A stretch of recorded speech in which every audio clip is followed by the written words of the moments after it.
Saya untuk mempidanakan diri saya, nggak usah ditanggapi dengan emosi. Itu polisinya juga pekok kalau laporan kayak gini kok diterima. Ya solusinya mah cari kerjaan lah buat si Padel, biar ada kesibukan. Apa saya suruh dia nangun bebek aja kali ya? Boleh tuh, tapi saya takut. Takut kenapa? Ya takutnya bebeknya karena berisi sama dia. Terima kasih telah mengklik video ini. Akhirnya KDM menanggapi atas Adel Setiawan yang melaporkan dirinya ke Bareskrim. Dan di sini juga ada video-video dari netizen yang sangat gemes dan geram sekali melihat kelakuan Adel Setiawan maksudnya, sehingga membuat netizen ini marah, murka, dan tidak terima atas apa yang dilakukan oleh Adel Setiawan ini. Seperti apa videonya, kita tonton bersama. Let's go. Upaya yang diarahkan pada diri saya, baik kritik, saran, bully, nyinyir, atau upaya untuk mempidanakan diri saya, nggak usah ditanggapi dengan emosi. Kita hadapi dengan rileks saja. Mungkin mereka lagi mencari perhatian.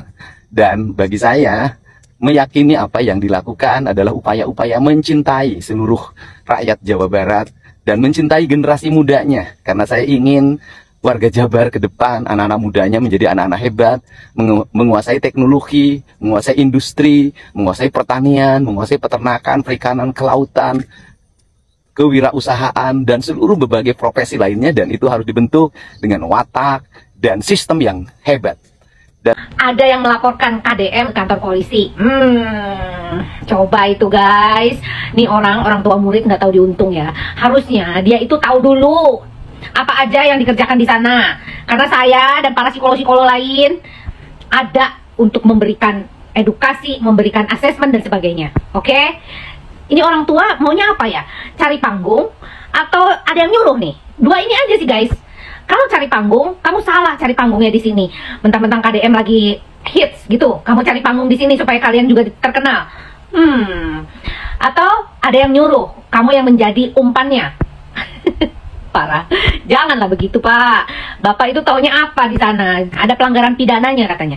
Tapi ya mudah-mudahan lah kamu sudah terwakilkan laporan tersebut. Dan mudah-mudahan kalian ingat ya guys, kalian gak usah follow dia, gak usah ngapa-ngapain dia. Kalau perlu kasih nasihat aja deh, oke? Saya sih udah gak bisa ngomong banyak deh sama orang-orang yang cari panggung kayak begini. Dia gak ngerti apa yang dikerjakan di sana gitu loh. Bisanya cuma ngoceh dan protes. Gak usah sibuk-sibuk deh lapor ke Komnas HAM, lalu ke KPAI segala. Ngapain? Mereka tuh tahu, lebih tahu dari kamu deh kayaknya. Aduh, ini orang tua murid kayak apa nih kayak begini nih ya. Mau dianggap anaknya itu baik-baik aja, harusnya bersyukur sudah terdetek sejak dini. Siapa yang salah anaknya bisa masuk ke barak? Ya kalian, orang tua. Kamulah orang tua tuh yang salah. Kenapa bisa anaknya begitu dan sampai akhirnya masuk ke barak? Ayo, nggak boleh lah kayak gitu. Harusnya tuh ngelihat dari sisi positif, jangan terus-terus dari negatifnya. Heran deh, nggak ngerti apa aja yang dikasih pelajaran di sana, dikasih materi apa aja, kalian nggak tahu kan? Aduh, ribet deh ya, nih orang kayak begini, heran saya. Salam, Rita Gading. Sebaiknya orang ini dilaporkan balik aja ke polisi. Ini orang kurang kerjaan, sok ngerti hukum. Unsur pidananya itu di mana gitu ya. Ini mendidik anak-anak yang kayak anak-anak jalanan gitu ya, yang di pinggir-pinggir jalan, yang tidur di emper-emperan toko, tidur di kolong-kolong jembatan. Ini dididik, dibina, diarahkan, bahkan dikuliahkan. Unsur pidananya di mana? Ini sok ngerti hukum, sok ngerti pidana deh. Wong anak-anak bandel dimasukkan barak militer itu dididik supaya anak yang tidak benar itu menjadi benar. Ini unsur pidana gitu. Terus ini laporan kayak gini diterima gitu sama itu polisi, diterima laporannya. Itu polisinya juga pekok kalau laporan kayak gini kok diterima. Wong di Cina juga program seperti ini juga diterapkan udah lama. Anak-anak yang nakal itu dimasukkan barak militer itu dibina, bukan disiksa di barak militer itu dibina, dididik, diarahkan. Malah ada yang anak-anak kecil yang masih umur sekitar 10 tahunan gitu ngelawan sama orang tuanya aja, sama Deddy Mulyadi diambil di situ, dididik aja menjadi bener kok. Ya safari cinta gitu. Itu Deddy Mulyadi itu punya khusus yang anak-anak kecil ya, anak-anak kecil tapi yang bandel udah ngelawan luar biasa sama orang tua, kayak anak-anak yang setengah autis kayak gitu. Itu kan suka ngelawan sama orang tuanya kayak gitu. Itu di situ dibina, dimasukin pesantren, dididik. Pokoknya di situ menjadi alatnya itu supaya baik gitu. Kan banyak anak-anak yang terlantar itu diurusin sama Deddy Mulyadi kok malah dilaporin ke polisi. Ini kalau polisi menerima laporan ini berarti polisinya pekok kayak gitu. Wong Deddy Mulyadi itu ngurusin anak-anak terlantar pinggir-pinggir jalan, diurusin anak-anak nakal juga itu diurusin. Kok selama ini di Indonesia nggak ada yang peduli sama anak-anak terlantar, anak-anak gelandangan itu. Deddy Mulyadi itu peduli, diurusin anak-anak gelandangan, diurusin. Kok malah laporin polisi, terus laporannya diterima kayak gitu. Berarti polisinya pekok kayak gitulah. Nah, nih orang melakukan kebaikan kok dilaporkan ke polisi, terus polisinya menerima laporannya benar-benar pekok gitu aja lah. Nah, laporin balik aja orang kayak gini biar nggak ada lagi yang orang main dikit-dikit lapor, dikit-dikit lapor. Tindakan baik, perilaku nggak baik lah baru dilaporkan ke polisi. Oh ini tindakan baik, program baik kok ya dilaporkan ke polisi. Kan kurang ajar ini orang. Nah, semoga aja orang ini yang nyungsep di penjara kayak gitu. Orang perilaku tidak benar kayak gini. Anak-anak terlantar diurusi kok, yang ngurusi dilaporkan polisi itu melanggar HAM gitu. HAM-nya juga itu HAM pekok kalau yang namanya ngurusin anak terlantar kok dianggap melanggar HAM. Emangnya isi apa? Kang Deddy itu menganiaya anak-anak terlantar kayak gitu baru yang namanya melanggar HAM. Pada pekok kayak gini, orang nggak ngerti hukum pada soali ngerti hukum kayak gitu. Lapor, pengen viral kali. Pangawartosankeun alamat nama manusia ieu di mana imahna? Poe ieu diteang ku aing. Di mana? Ya. Urang nganya kasih ieu tah. Emangna di militer teh disiksa? Hah? Emang di militer disiksa? Lamun ayeuna kebijakan Bapak aing dilaporkan ku sia pangbodoh-bodohna sa Jawa Barat ku aing sebutna ge. Masa Indonesia. Ya, sa Jawa Barat pangbodoh-bodohna sia. Lamun aya kebijakan gara-gara budak dikabarakeun akhirnya pulang tiba teh orang tuana berterima kasih ku sia mah dilaporkeun. Apakah saya khawatir gitu? Bakal kabeh dari pihak Kodim, Kodam, Polres, Polda, ya kan? Berarti ngalapor apa? Berarti ngalaporkan warga Jawa Barat, ngalaporkan pejabat-pejabat Jawa Barat. Sia atuh anjing di mana ieu sia eta? Kalau aing sia. Salam di Pajampangan ya. Anjing tah. Aing yang nyaho ieu sia di mana? Yuk. Coba netizen. Sahabat-sahabat Jabar. Warga Jawa Barat. Anak-anak Bapak aing. Jangan tah. Ieu di mana alamatnya si aing? Hayang nyaho aing mah. Hah? diajak ngopi air keras ku aing kaliannya agok lah bener tuh. Aduh kita tuh nu ngaranna Adel iya banget Adel teh gagahnya hebatnya pejabat lagi si Adel teh pejabatnya eta si Adel teh pejabat ini itu ngaranna Adel teh lain aing kenapa aing banget-bangetna Adel teh iya banget Adel teh iya banget Adel Alicia naon atuh Adel hah jago sia ngalaporkeun bapak aing berarti nu turun lagi anakna sia teh aing anakna keturun anjing tungguan. Adel Setiawan melaporkan KDM ke Bareskrim Polri. Kenapa, Mang? Mamang kaget ngedenger ini beritanya? Bukan kaget saya mah. Terus kenapa? Kopinya masih panas. Oke, Mamang kaget denger beritanya? Ya nggak kaget kan kemarin udah kita omongin sebelumnya. Iya ya. Terus gimana itu menurut Mamang? Ya saya kasihan lah sama si Bapak Adel teh. Nah, si Mamang malah jadi kasihan, kumaha? Ya, ternyata dia itu pengangguran. Masa? Nggak ada kerjaan. Kok tahu si Mamang? Tahu dari mana kalau dia pengangguran? Si Mang Iwan nih. Mang Iwan kan kerja nih. Ya. Kalau bayar pajak motor, Mang Iwan ke Biro Jasa apa ke Samsat? Kalau saya mah biasanya ke biro jasa, Mang. Kenapa nggak bayar ke Samsat? Jauh, Mang. Kan saya kerja, nggak ada waktu. Lagian kan kalau ke Samsat harus hari kerja, nggak bisa hari libur. Nah, kan? Ya terus hubungannya apa? Pak Adel mah masih sempet ke Bareskrim. Udah beda kota, beda provinsi, masih sempet. Bukan hari libur lagi, hari kerja lapornya. Berarti kan itu saking nganggurnya, Mila. Gak ada kerjaan. Makanya dia sempet ke sono. Iya. Terus menurut Mamang solusinya gimana? Ya, solusinya mah cariin kerjaan lah buat si Pak Adel. Biar ada kesibukan. Oh gitu? Jangan terlalu banyak waktu luang. Apalagi waktu luangnya diisi dengan hal-hal yang ya begitulah, tidak berguna. Ya saya emang nggak bisa ngasih kerjaan, Mang. Kali Mamang bisa ngasih. Ya apa tuh? Saya aja kerjanya cuma ngangon domba, ngangon kambing. Iya. Apa saya suruh dia ngangon bebek aja kali ya?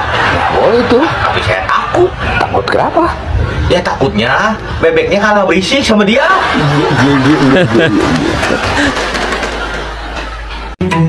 Assalamualaikum warahmatullahi wabarakatuh.